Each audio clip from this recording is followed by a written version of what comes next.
কোরবানির ক্ষেত্রে এটা মনে রাখতে হবে, কোরবানি যেন হয় আমার আপনার জিন্দেগি গুনাহমুক্ত অবস্থা। নাই তো আসমানে যাবে না, আমনের ঘরে যাবে। আমনের ঘরে গোস্ত যাবে, চুলায় রান্না হবে, সিদ্ধও হবে, রুটির লগে খাইতেও পারবেন, সবই ঠিক আছে। কিন্তু আসমানে যেতে হলে, আল্লাহর কাছে যাইতে হলে তাকওয়া লাগবে, তাকওয়া লাগবে। টাকাটা হালাল হইতে হবে। 1 টাকা হারামের টাকা, এটা দিয়া কোরবানি কবুল হয় না।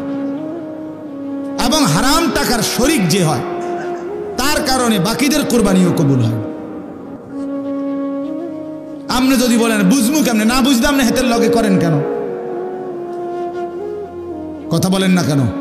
আপনি 1.5 লাখ টাকা 3 লাখ টাকার গরু লোক দেখাইতেন গেলেন কেন? আপনার সন্দেহ হয়, আবার সামর্থ্য আপনার পুরা নাই, কম, আপনি পুরা পারতেন না 1 লাখ টাকার কোরবানি দিতেন, আপনি খাসি কোরবানি দেন। এটা তো ইবাদত, এটা তো গোস্ত খাওয়া না। কথা বুঝছেন? এই জন্য মনে রাখতে হবে, 1 টাকা হারাম টাকা, সুদের টাকা, ঘুষের টাকা, বাজারে ব্যবসা করে ওজনে কম দেয়, তো এ তো ধোঁকাবাজ,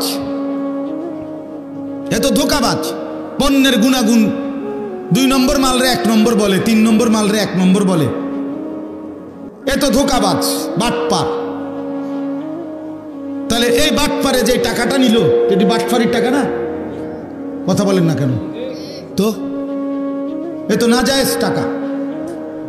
এই টাকা দিয়ে কোরবানি জবাই হবে প্রাণী, গোস্ত জোরসো হইব, ভাতও খাওয়ান যাইব, রুটিও খাওয়ান যাইব, আসমানে যাবে না।